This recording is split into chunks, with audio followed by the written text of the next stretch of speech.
सुप्रभात बच्चों। बच्चों, आज हम जो पूरक वाचन है, पूरक वाचन का तीसरा जो पोयम है कुंडलिया। कुंडलिया ने कि जिस तरह से आप दोहे पढ़ते हैं उसके दो लाइन होती हैं, दोहे यानी दो लाइन। कुंडलिया में वैसे छह लाइन की पंक्तियाँ होती हैं। और ये जो कुंडलियाँ होती है ये भी मतलब कि कवि जो है इस काव्य के गिरधर, बराबर। तो बहुत ही अपने समय के बहुत लोकप्रिय कवि हैं और इन्होंने अपने काव्य में अपने जीवन के जो अनुभव हुआ है उस अनुभव पर आधारित इन्होंने काव्य की रचना की है। और इनके जो काव्य होते इस काव्य से हम मतलब कि इनके काव्य से बहुत कुछ हमें जीवन का संदेश या उपदेश सीखने और समझने जानने को मिलता है। तो इनका जो जन्म है सन 18वीं शताब्दी और इनकी इनका जो मतलब कि 16 सन है 1714 ईस्वी और निधन सन 18वीं शताब्दी में उनका निधन हुआ। तो अपने समय के सुविख्यात प्रसिद्ध कवि गिरधराय के जीवन के संबंध में कोई विशेष जानकारी नहीं मिल पाई है, किंतु इतना अवश्य कहा जा सकता है कि वो अपने समय के बहुत लोकप्रिय कवि थे और इनके द्वारा रचित 500 से अधिक कुंडलियाँ हैं। इनके काव्य की रचना कितनी है? 500 से अधिक है। कविराय ग्रंथावली में संकलित इनकी जो काव्य की रचना है किसमें संग्रहित है? कविराय ग्रंथावली में। इनकी कुंडलियाँ नीति विषय नीतियों पर चलने वाले, नियम पर चलने वाले और कवि के व्यापक जीवन अनुभव का संचित अमृत इनकी रचनाओं में जीवन संदेश बनकर प्रकट हुआ है। कवि की भाषा सरल एवं सहज है और नीतियों विषयों को समझने में सक्षम है। अनेक इनकी जो भाषा बहुत सरल भाषा है और पढ़े तो वैसे भी समझ में आ जाए किसमें कि मतलब कवि क्या कहना चाहते हैं। तो यहाँ पर जो प्रथम कुंडली में कवि ने छोटे के महत्व को कम नहीं आंकने के लिए कहा है कि कवि कह रहे हैं कि जो पहली जो कवि की कुंडलियाँ हैं कि कह रहे हैं कि मतलब किसी भी व्यक्ति को कभी भी किसी से कम नहीं समझना चाहिए, बराबर। क्योंकि जैसे कि कुल्हाड़ी छोटी होते हुए भी बड़े से बड़े विशाल काय यानी बहुत विशाल काया शरीर वाला वृक्ष को भी वो गिरा देता है। कुल्हाड़ी जैसे कहते हैं कि लकड़ी वगैरह काटा जाता है उससे कुल्हाड़ी कहते हैं। आप लोगों ने देखा होगा पेड़ वगैरह जब काटते हैं तो कुल्हाड़ी से ही वो काटा जाता है। दिखने में बहुत छोटा दिखता है लेकिन उसकी जो धार होती है बहुत छोटी होती है, लेकिन बड़े बड़े पेड़ों को वो काट करके गिरा देता है। दूसरी जो कुंडली है कवि ने कहा कि बीती हुई घटना को भूल जाने में ही भलाई है। दूसरी जो काव्य की पंक्ति है उसमें कवि का कहने का तात्पर्य है कि जो घटना जो बात बीत चुकी है उसको हमेशा के लिए भुला देना चाहिए, उसे याद रखना चाहिए नहीं। और तीसरी जो कुंडली उसमें कवि ने यह बताया है कि जब तक आपका कार्य संपन्न होने तक अपने मन के एकाग्रचित रखने को कहा है।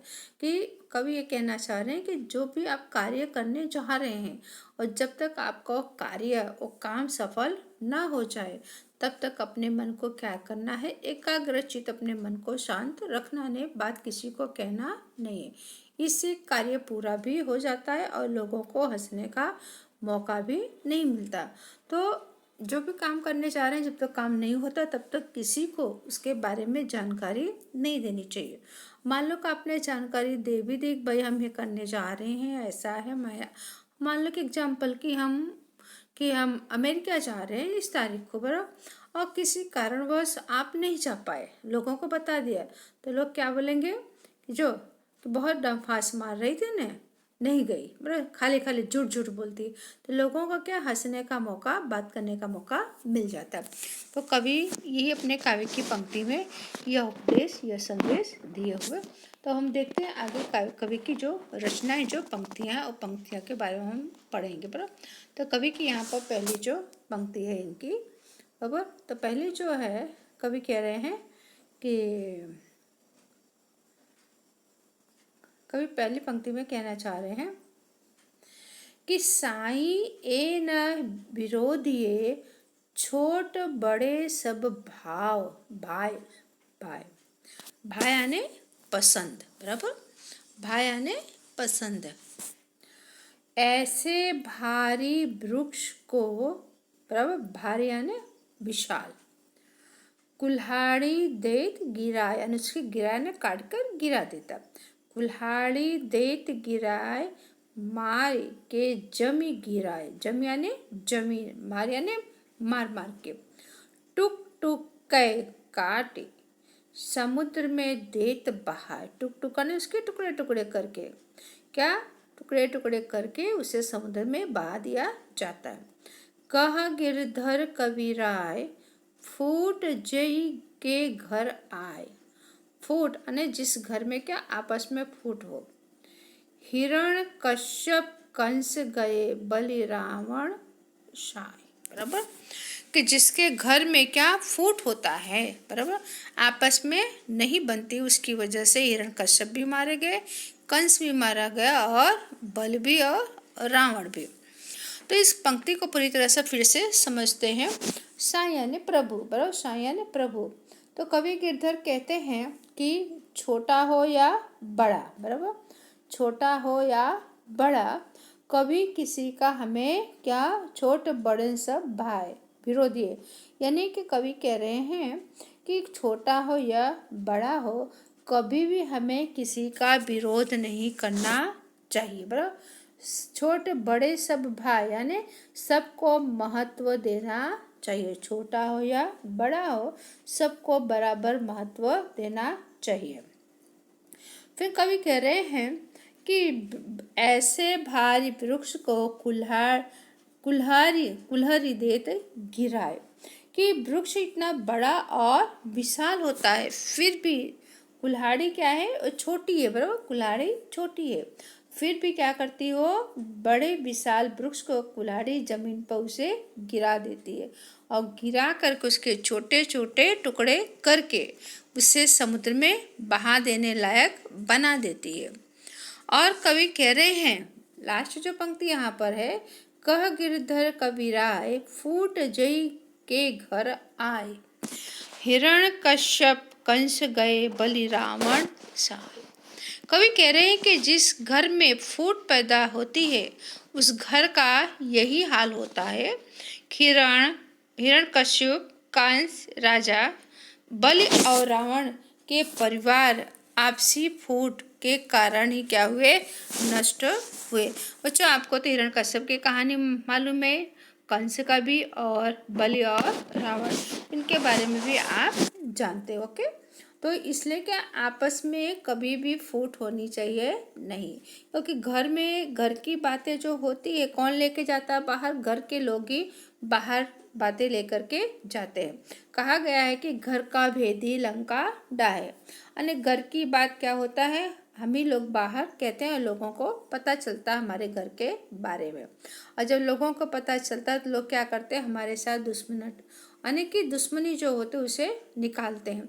इसलिए अपने घर की बात कभी किसी को नहीं बतानी चाहिए। ओके, फिर दूसरी जो पंक्ति यहाँ पर है कि बीती ताहि विसार दे आगे की सुध ले, जो बनी आवे सहज में ताहि में चित दे, ताहि में चित दे बात जोई बनी आवे, दुर्जन हंसे न कोय चित में खता न पावे, कह गिरधर कबीराय एहे करु मन प्रतीति, आगे को सुख समझी हो बीती सो बीती। ओके,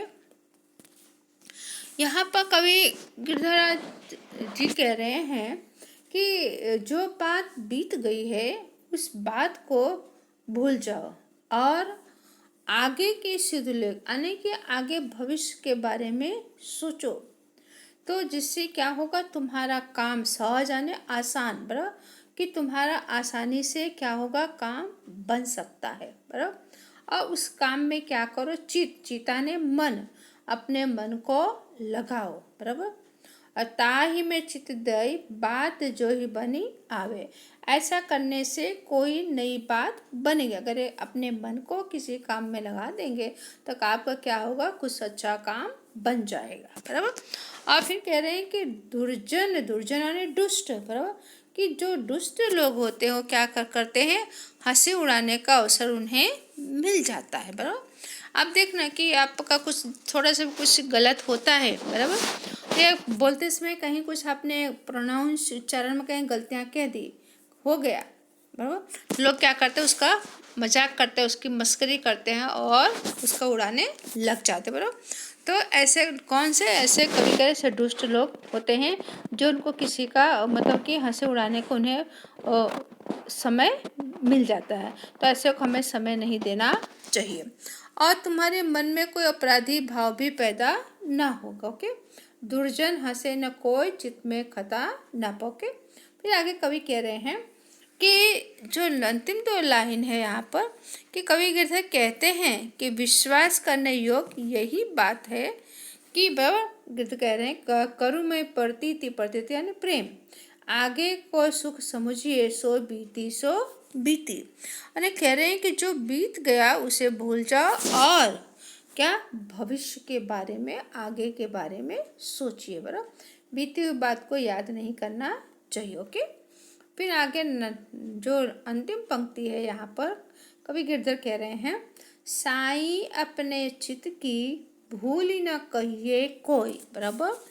तो कवि गिरधर कह रहे हैं कि अपने मन से, पर इसको रीडिंग कर दे, तब लग मन में राखियो जब लग कारज हो, कारज यानी काम, जब लग कारज होय भूल कबहू नहीं कहिए। दुर्जन हंसे न कोई आप सिहरे हवे रहिए। कह गिरधर कवि राय बात चतुर माँ की ताय, कराहत कही देत आप कहिए नहीं शाय। यहाँ पर कवि गिरधर के कहने का मतलब यह है कि अपने मन की बात, बराबर, भूल न कहिए कोई, कि अपने मन की बात भूल करके भी कभी किसी के सामने प्रकट या कहना नहीं चाहिए, बराबर। तब लगी मन में राखियो जब लग कारज हो, कारज यानी काम, मन में राखियो यानी रखना, कि आपके मन में उस बात को तब तक रखिए कि जब तक आपका को काम पूरा ना हो जाए, बराबर, तब तक अपने मन में रखिए। दुर्जन हंसे, और फिर किस्म उसे छिपाने से किसी दुष्ट को आपकी हंसी उड़ाने का मौका ना मिलेगा, बराबर। उस बात को छिपा मतलब किसी से नहीं कहिए और अपने मन में उसे रखिए और आप भी शांत रहिए। ओके, फिर कह गिरधर कवि राय बात चतुर्मा की ताई। चतुर्मा ने चतुराई से, बराबर, कोई भी काम जो हो वो समझदारी से करना चाहिए, बराबर। आपकी करतूत किया हुआ काम ही बहुत है, बराबर, समझदारी से अपने काम को करिए। और फिर उसके बाद कवि कह रहे हैं कि वही उन्हें सब कुछ बता देंगे, आपको बताने की ज़रूरत नहीं है। यानी जब आपका काम हो जाएगा तो अपने आप ही लोगों को पता चल जाएगा। तो जब भी आप कोई काम करने जा रहे हैं तो उस काम के बारे में कभी किसी से चर्चा ना करिए, कभी ऐसा कहना चाह रहे हैं। जब काम हो जाएगा तो अपने आप ही लोगों को पता चल जाएगा। ओके बच्चों, यहाँ पर हमारा पूरक वाचन जो चैप्टर है पोएम 3 कुंडलिया यहाँ पर समाप्त हुई। ओके, आप इस वीडियो को बड़े ध्यान से सुनिए। Thank you.